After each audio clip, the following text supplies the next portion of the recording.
வணக்கம் மக்களே. இன்னைக்கு இந்த ஷார்ட்கட் வைஸ்டாய்ஸ் பார்ட் 2 தான் பார்க்க போகிறோம். இந்த இயர் எப்படி ஞாபகம் வச்சுக்கிறீங்கன்னு பார்த்தா ஆரஞ்சு ஃப்ரூட் பிராஸ் வந்து ஆரஞ்சுன்னு வச்சுக்கோங்க.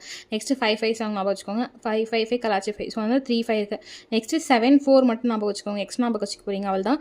So Lord Curzon, Minto, Hardinge, Chelmsford, Reading, Irwin, Willingdon, Linlithgow, Wavell, Mountbatten. இது எப்படி நீங்கள் ஞாபகம் வச்சுக்கிறீங்கன்னு பார்த்தா சிஎம். ஓகே, சிஎம் வந்து ஹார்டாக கெமிஸ்ட்ரி படிக்கிறதுனால, ஸோ ஹார்ட் கெமிஸ்ட்ரி ரீட், அதாவது ஹார்டாக கெமிஸ்ட்ரி படிக்கிறதுனால வின் பண்ணிடுறாரு. ஸோ வின் பண்ண என்ன பண்ணுறாங்கன்னா வில் கோனா போகலாம். ஸோ வில் கோ, நம்ம போனால் வெளில நம்ம பேட் ஆடலாம் அப்படின்னு சொல்கிறாங்க. Just for shortcut. So CM ஹார்டாக கெமிஸ்ட்ரி ரீட் பண்ணுறதுனால வின் பண்ணுறாங்க. வில் கோ வெல் பேட், நம்ம நல்லா ஆடலாம். So CM hard chemistry reading win பண்ணுறாங்க. வில் நெக்ஸ்ட் வந்துட்டு கோ நெக்ஸ்ட் வந்துட்டு வெல், மவுண்ட் பேட்டனுக்கு பேட். ஓகே, இந்த ஷார்ட்கட்ஸ் உங்களுக்கு பிடிச்சா லைக் பண்ணுங்கள், சப்ஸ்கிரைப் பண்ணுங்கள். டாட்டா, பாய் பாய்.